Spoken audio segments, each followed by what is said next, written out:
Alright guys, so welcome in this video. So this week we are in Malaysia, Kuala Lumpur, rainy Malaysia, Kuala Lumpur. I really love this city. So here you can see the famous Petronas Torres right behind me. I'm in front of the Four Seasons. So this week is going to be packed. We have a lot of meetings, a lot of things to do. And I think for this vlog, what could be quite interesting for you guys to see is how people speak when they are in the middle of a deal, how commodity traders speak with each other when they are trying to put a deal together. Also, I will try to get some footage of cold calling for you. I know you love this, so I need to do a little bit of that. So yeah, extremely busy week in Malaysia, and later this week I will also try to put my thought together, because I think there is a massive opportunity right now for small business owner that want to use a little bit of technology to make extra money doing commodity trading or import export or those type of stuff. So I will try to recollect my thought and make something quite useful for you guys later this week. Right now I have a meeting at Ushuaia at the mall, like below the Twin Towers, with a good friend who is also a CEO of a massive commodity trading company. We are going to shoot the I will try to have him on the camera. I'm pretty sure he won't he won't accept it, but hey, let's try. And yeah, let's go. And if you are new to this channel and wondering what this man running under the rain could teach you about commodity trading, my name is Damien and I've been running for years businesses related to the commodity industry. Welcome to my channel.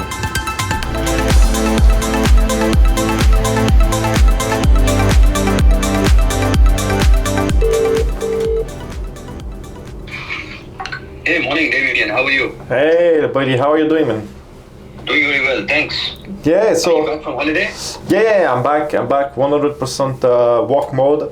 Back at the office, so then I can be way more productive. When you're on the road, you know, it's like always like quite difficult to be productive. No, I understand. I totally get it. If you're not in your workstation, it's not the same. Yeah. So about the wash plant. So yes, we are moving forward with the wash plant. So we are quite happy. So we are right now organizing the first trial 1,000 metric ton of rum that we are going to process it, and yeah, man. So it's moving forward. Perfect. Bro, I want to take your trial lot. How do we do it? I don't know, man. It's like what the question is so how can you purchase it? Can you purchase it DAP CTDIP? DAP CTDIP. Let me try. Sure. Let me try whatever is comfortable for you. Yes, because right now this is what we are selling to basically everybody. You that place at the CTD port, right? CTD port, yes. Yeah. I mean, there's a bunch of.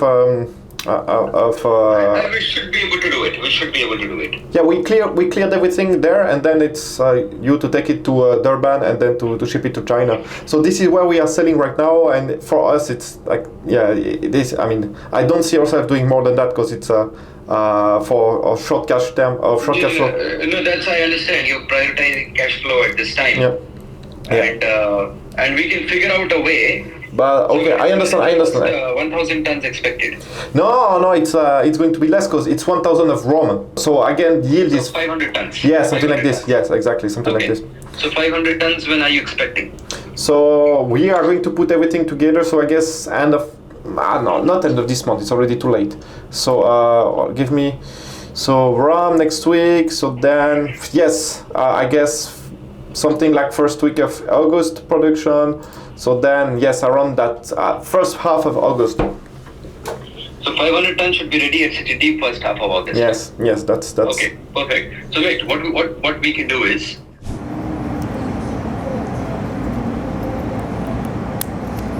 Tu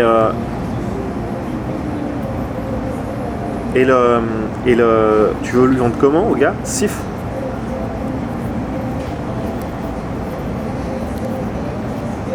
Ah ouais, mais il ouvre une LC.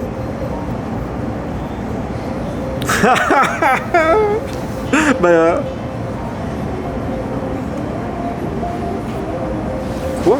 Ouais, non, mais ça y rêve un peu, oui. J'ai de la peine à y croire. Sur un premier deal comme ça, ils vont pas faire crédit. Ils disent ça pour que le gars il avance, mais j'ai de la peine à y croire. Do you need my help on anything about this trade? Because it seems like you have all the end. I mean, the purchase, the client, the finance. So I don't know what.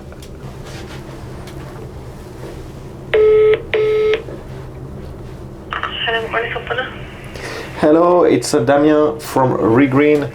Can I speak with the person in charge of the sales of the lead antimony ingot? Regarding lead ingot, I give you another branch contact number. The signature is over there. I give you the branch contact number. Okay. Hold on a second. Next. So give me the number. Yes, what is it? 06. Who should I speak to? Mr. Okay, thanks a lot for your help. Alright, Thank welcome. you. Hello, good morning. Hello, it's Damien from Regreen. Can I speak with Mr. I would like to discuss about the purchase of ingot. Your name, sir? It's Damien. Damien, yes. I'm from the company Regreen in Singapore. I'm right now. Yeah, Regreen. I'm right now in Malaysia, and I'm looking for some lead ingot, and I've seen that this is what you produce. So. Mr. is not around. He's not around. When will it be around? Sorry? When would it be around? I think maybe you can call after lunch break after 2 p.m. After lunch, after 2 p.m. Okay. I will call back after 2 p.m. So, all right, perfect. Thanks a lot. Okay. Bye.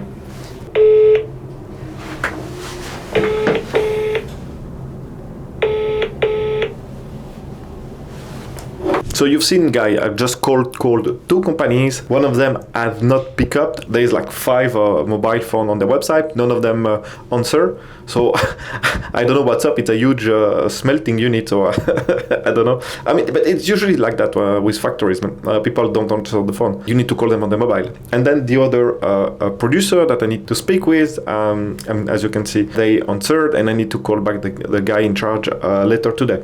So that's it, man. It's very, very easy to call.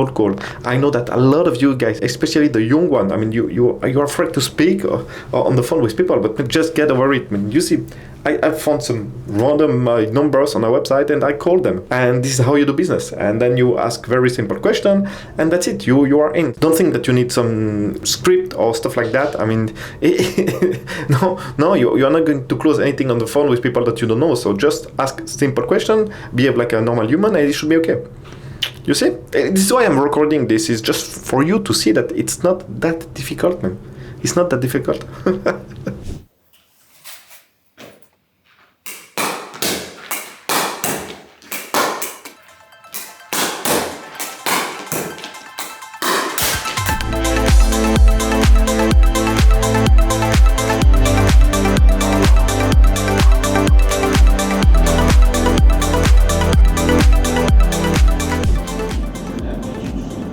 Yeah, especially at a wedding. Who stole a phone at a wedding? Man, this is it's crazy, man. So the lawyer. So basically, she sent a very, very long email, but I'm not sure that I understand the point of this email. But yeah, what would be the next step then? So if you want, I will answer. I can call them. We can say that we basically did not perform enough because of them, but.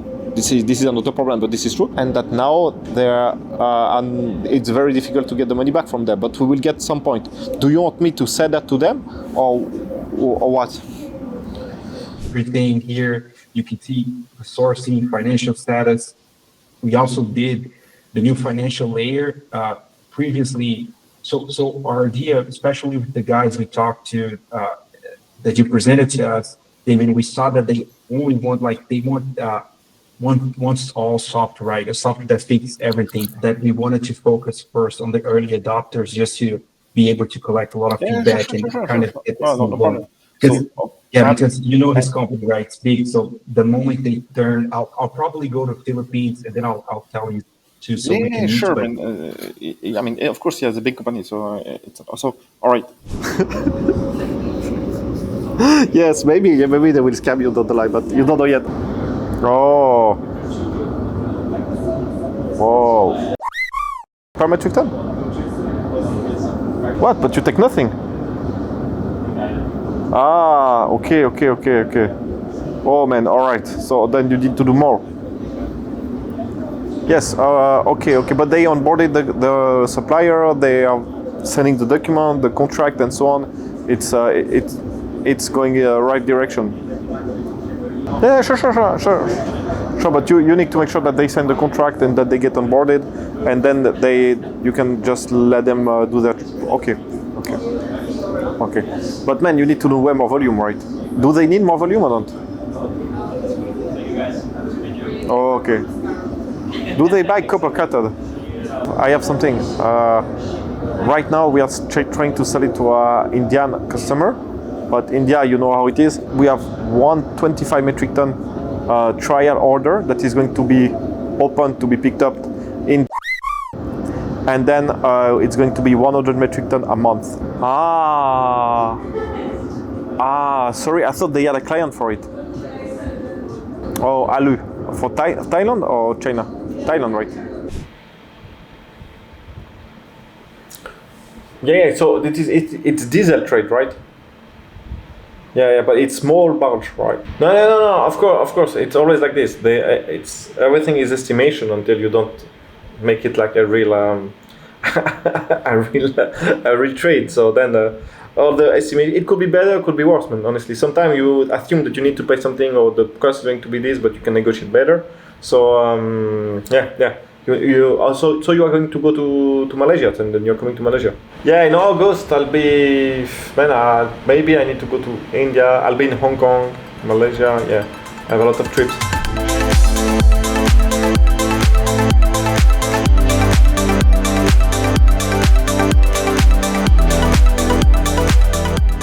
I have a call right now with a former student of the Shipping and Commodity Academy.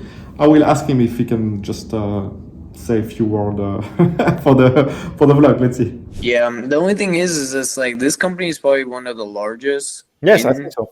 In the region. Yeah, in Houston, in this area, and on top of that, like I do like the commodities they focus on, which are we're a non-ferrous yard, so we focus on the coppers, aluminum, the stainless, the nickels. Price is crazy, man, for all of those. Yeah, and it's just like you learn a lot more too because you get to see everything. The ferrous yard is just like Ferrous is tough one. Yeah, it's just about volume. You just want to bring as much in there as possible. Like they just want to dump as much stuff, put it through a shredder, and shred all that. Yeah, exactly. Exactly.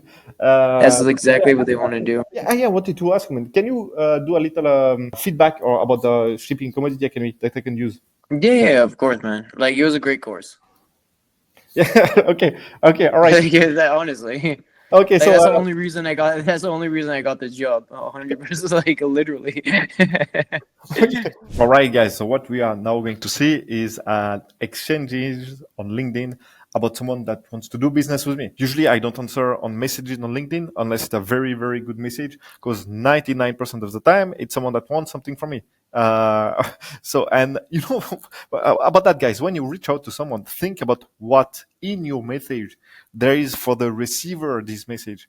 Obviously, there is something for you because otherwise you wouldn't have sent the message, but think about what is the value of the receiver to answer you, because time is valuable for everybody. So just try to think of it, because 99% of the messages that I receive on LinkedIn is about themselves. Me. I have an opportunity, but we all know that the opportunity is for you, it's not for me. So think about that. Be mindful about that. So about these exchanges. So these specific messages I answered because I knew it would be great on the YouTube video, because there is a lot of teachings. Let's see. So here is the exchange. So it starts in English, but then it switched to French. So what I did is I copy paste it and put it on ChatGPT. So then we can have a translation that I can read to you. So let's see. All right, so I've just put it here on Google Sheet, so then I can just remove his name, so I don't want to blast people. All right, so hi Damien, I hope you are doing well. I have a request for powdered milk for Chad on a monthly basis, 50 metric tons. Since you've mentioned in the past that you work with someone in Dakar on powdered milk, I thought maybe you could recommend someone to me. So for the people that are new to this channel, I've traded milk powder for 8 years in West Africa. I know extremely well this market. I think I'm going to be one of the 10 guys in this maybe, let's say 20 people in this world that know as well this market as I. This is why I answered his message, because I basically know everything, even though it was like long time ago. Now, maybe the actors have changed, but I still know how it works. So, first of all, we don't call it powdered milk. So, the first indication is that this guy doesn't know.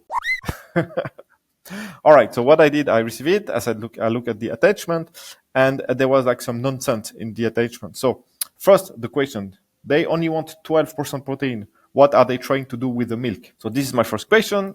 And then send me a picture of the bag they are currently using. It's not clear at all. The attachment was not clear. So I said, look, usually it makes no sense that someone wants as low as 12% protein in the milk, because in your milk, they 24% protein, if you don't know. And then, so 12% protein, it means that they want a blend. They want it because protein is expensive, so they want something cheap, which would make sense because it's Chad. But 12% protein, the taste is awful. So this is why I ask what they are trying to do with this milk, because I know exactly what you can do with low protein milk or what you can't do, and I know exactly what people in this region want. So this is why I'm asking, send me a picture of the bag they are currently using, because I know that well that market that they can just send me a picture of the bag and I will know exactly what is inside it. So yeah, that's pretty much it. So Damien, okay, now all right, so this is just him quoting me in the reply. So no, 12% is a minimum. All right, so this answer me nothing. They want to compare prices between different product types. I will get back to you with that quickly. So they want to compare prices between different product types. So this is something that shows that they also don't understand what they are doing and they are not ready to purchase. Because what the guy is stating that they want to have price of the milk for 12%, price of the milk for 20%, price of the milk for 24%, price of the milk, blah, blah, blah. They think I'm like Walmart or whatever, and that we can quote everything and then they can pick up the product that they want based on that. So when people ask for it, because it's quite common, like let's say a niche commodity product that the buyer is not sure what they want. So this happens quite often. So this is why when they say that they want to compare price, it means that they are not sure what they want. And it means they are not ready buyers. All right, they haven't done their due diligence or whatever. They don't know what they want. Because if you want 12% protein milk or 24% protein milk, it's not for the same usage. So if they don't know that, then it's already a problem, because you don't want to sell a product that then they will say, but this is bad, it doesn't work with what we want. And they were, sure, man, because you asked me for the cheapest one. So yes, they did it. But this is what I answer. Okay, but don't waste your time. Obviously, don't waste your time. They don't know what they want. 12% is cheapest, but it doesn't curdle and it has a salty taste. Here, what I explain is in West Africa, they make curdled yogurt with milk powder. If you only has 12% protein, your milk is not going to curdle. It's not going to make a yogurt because there is not enough protein in it. In short, it's a bit more complex than that, but it's in short. And also, it will taste salty. If they want that curdles, it's a minimum of 20% protein, and that's much more expensive. Either they know what they want, and I can help, or they don't. So, as you can see, I don't know that guy, but I'm very strict because I have no time to waste. I've been through those conversations 100, 200 times in my life, so I know exactly what is going on. Anyway, then Mr. X said, are you right, Damien? Obviously I am. In any case, I won't bother you if they don't want to do things properly. That's a good answer. Thanks again. I'll get back to you with the photos. Then, Sunday. Hello, Damien. The veil has been lifted. What is this translation? I mean, I'm sure this is not what he wrote in French. It's a new factory repacking and selling powdered milk powder. In short, it's a simple model. No processing is done to the milk. It arrives in 25 kg bag and it's repacked in 400 gram to 20 gram sachet, while of course respecting standards. Okay. The factory is near completion and they hope to find a reliable supplier for proper sourcing. So, in West Africa, there is some people that do the repacking by machine. All right, this is what they said. But I can tell you, most of the people, they don't use machine. Basically, what they use is they use people. People just open the bag. Then they scoop the milk powder and put it in small sachet by hand. And then they just thermo-sealed the sachet and that's it. So already this machine thing in Chad, I don't know. Okay, maybe it's true, but it's just weird. Then the second point is they want to do 400 gram sachet and 20 gram sachet. The thing is, it's not the same usage. The 400 gram sachet could be used to make curdled yogurt. In that case, they will need higher protein. The 20-gram sachet could be used only to milk with tea or coffee. It's 20-gram sachet of milk powder. For that, you may use a smaller protein level, all right? Because maybe the taste is not as important. The client now wants a code for 24 and 20% protein milk under the name Royal Industries. All right, so now it makes a bit more sense. So the 24% would be for the big sachet, and the 20 for the small sachet. It would be great to have a code to send him and a commission for intermediary, my friend and I. So there's already 2 intermediaries. So you will not go. I mean, obviously when there's 1, it doesn't work, but now it's 2. So at least I have to pay like a certificate, or at least this dude is a bit clever. He tried to bait me into helping him so he can buy my course. Anyway. Okay, so then my reply. It's for repacking. So then they need instant filled milk powder. So what they use in West Africa is not real milk, because real milk is very expensive. They use a blended milk, a vegetable milk that we call instant filled milk powder. It's basically a blend where you remove the fat, the animal fat, because it's very expensive, and you put vegetable fat inside. And also the milk, the powder needs to be instantized. I mean, they need to add lecithin in the powder, so then it's mixed more easily. I can't source Royal Industries. I will not buy and promote the brand of that guy. And they also have to agree to pay 30% prepayment. This is also something that I forgot. I should have said that right from the beginning, because Chad, I mean, you need a prepayment. So what I wanted to show you with this is like the level of knowledge from, my part. Okay, it's weird to set up, but you see, I could explain exactly what was going on their side. And this come because I've been doing that for years, man. I know extremely well this market. So, and it shows you, man, you can't be an amateur. If you would have been an amateur, you would have, this guy would have requested too many prices. You would have sent in like 20 prices of different price, but you don't even know that this is what they want. And let's say worst case scenario, you send the 12% protein minimum, the cheapest one, and then they got that, and then they're extremely upset because it tastes like or worse. They ask you to send samples upon samples upon samples while they try to do whatever they want to do with it. But right from the get-go, it wouldn't lead anywhere. It's just to show you, in any commodity, there is a level of knowledge that you need to have in order to close a deal. Yes, obviously, I know all the people in this industry. I can, in one call, give him a quote. Exactly, it's not really the problem. The problem is like, I don't think it will go anywhere. Anyway, so it's just to show you that if you want to close a deal in any commodities, you need to have like a certain level of understanding the market, here the geography, West Africa, and the product, here milk powder. And for the people a bit dubious, milk powder, it's quoted, like milk is quoted in the CME in the US. The market goes up and down like any other commodities, so it's also something that moves. Anyway, so that shows that if you want to do that for living, or if you want to close a deal by yourself, just spend time understanding the product, spend time understanding the geography that you are in. Otherwise, you will lose hours of your time. You will burn relationship with properly good people because everything you do just leads nowhere.